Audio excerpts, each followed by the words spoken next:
22 বছর, হ্যাঁ পুরো 22 বছর একটা জাতি অপেক্ষা করছে, যে দেশ ফুটবলকে শুধু খেলা হিসেবে দেখে না, বরং তারা ফুটবলকে ধর্ম হিসেবে মানে, যে দেশের বাচ্চারা স্কুলে যাওয়ার আগেই বল ছুঁতে শেখে, যে দেশের মানুষ বিশ্বাস করে ফুটবল শুধু 90 মিনিট নয়, এটা পরিচয়, এটা সংস্কৃতি, এটা জীবন। কিন্তু প্রশ্ন হলো, ব্রাজিলের সেই সোনালী যুগ কি শেষ, নাকি 2026 বিশ্বকাপ হতে যাচ্ছে এক নতুন পুনর্জন্ম? কারণ বাস্তবতা হলো, বিশ্বকাপ জেতা এখন শুধু প্রতিভার ব্যাপার নয়, এটা ডেটা, কৌশল, মনস্তন্ত্র এবং নির্মম দক্ষতার যুদ্ধ। আর এই যুদ্ধে ব্রাজিল কি সত্যি প্রস্তুত? 2002 সালে শেষবার বিশ্বকাপ জিতেছিল ব্রাজিল। সেই দলে ছিল Ronaldo, Rivaldo, Ronaldinho, Cafu, Roberto Carlos. একটি প্রজন্ম, একটি কিংবদন্তি, একটি সাম্রাজ্য। কিন্তু এরপর 2006 ব্যর্থ, 2010 হতাশা, 2014 ইতিহাসের সবচেয়ে বড় অপমান, যেটা আজও ব্রাজিল সমর্থকদের শুনতে হয়, 7 আপ। যেটা আজও ব্রাজিল সমর্থকদের পদে পদে শুনতে হয়, 7 আপ। নিজেদের মাটিতে, নিজেদের মানুষের সামনে জার্মানির কাছে একটি ম্যাচ নয়, একটি জাতীয় ট্রমা।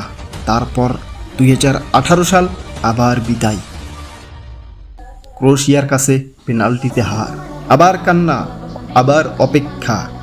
আর মানুষ প্রশ্ন করতে শুরু করলো, ব্রাজিল কি তার পরিচয় হারিয়ে ফেলেছে?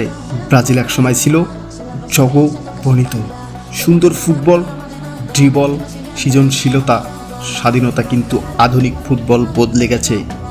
আজকের ফুটবল হলো pressing, structure, defensive, discipline, transition. আর এই কারণেই ব্রাজিল এমন একজন কোচকে বেছে নিয়েছে যাকে আগে কখনো আর বাছা হয়নি।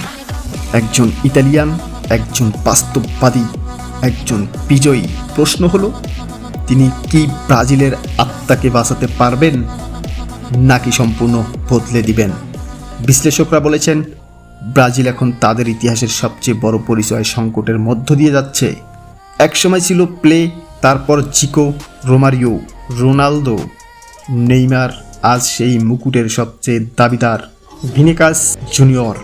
গতি আছে, ড্রিবল আছে, বড় ম্যাচে পারফর্ম করার মানসিকতা আছে।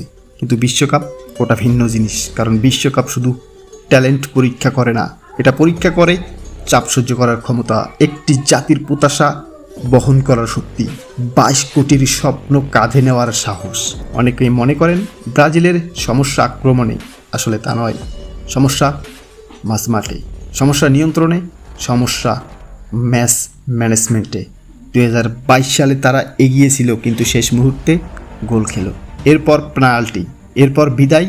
বিশ্বকাপে ছোট্ট ভুলও ক্ষমা করা হয় না, এবং ইতিহাস বলে ব্রাজিল প্রায়ই সেই ভুলগুলো করেছে। সমস্যা হলো, শুধু ব্রাজিলই শক্তিশালী নয়, আরও আছে Argentina national football team, champion মানসিকতা, ফ্রান্স ন্যাশনাল টিম, অসাধারণ গভীরতা, অসাধারণ গতি, Spain national football team, technical ফুটবলের নতুন রাজা, ইংল্যান্ড ন্যাশনাল ফুটবল টিম, সবচেয়ে ভারসাম্যপূর্ণ স্কোরগুলোর একটি। ফুটবল বিশ্লেষক ও সুপার কম্পিউটার মডেলগুলোর মতে ব্রাজিল এখনও শিরোপার অন্যতম দাবিদার হলেও তাদেরকে স্পট ফেভারিট ধরা হচ্ছে না। কারণ তাদের আছে বিশ্বের সেরা উঙ্গারদের একজন, অভিজ্ঞতা, তারুণ্য, বেঞ্চ শক্তি, বিজয়ী মানসিকতার কোচ, এবং সবচেয়ে গুরুত্বপূর্ণ বিষয় ক্ষুধা, 22 বছরের ক্ষুধা, একটি জাতির ক্ষুধা। ফুটবল ইতিহাসে ব্রাজিলই একমাত্র দল যারা প্রতিটি বিশ্বকাপে অংশ নিয়েছে এবং সর্বোচ্চ 5টি শিরোপা জিতেছে। অনেকে বিশ্লেষণ মডেল এখনও ব্রাজিলকে শীর্ষ 5 সম্ভাব্য চ্যাম্পিয়নদের মধ্যে রাখছে।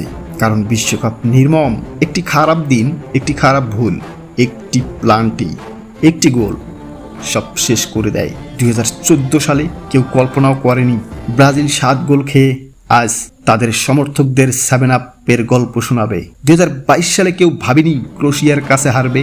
বিশ্বকাপ কখনোই সবচেয়ে প্রতিভাবান দলকে পুরস্কৃত করে না, বরং সবচেয়ে মানসিকভাবে শক্তিশালী দলকে পুরস্কৃত করে। ব্রাজিল কি বিশ্বকাপ জিতবে? সত্যি বলতে কেউ জানে না, কিন্তু আমরা জানি একদিন ফুটবল ইতিহাস আবার লিখবে নিজেকে। প্রশ্ন শুধু একটি, সেই গল্পের নায়ক কি হবে ব্রাজিল, নাকি 2002 সালের পর আরেকটি হারিয়ে যাওয়ার স্বপ্ন? কারণ ফুটবলে কিছু জাতি ট্রফি জেতার জন্য খেলে, আর কিছু জাতি নিজেদের পরিচয় ফিরে পাওয়ার জন্য খেলে। আর ব্রাজিল তারা খেলছে দুটোর জন্যই।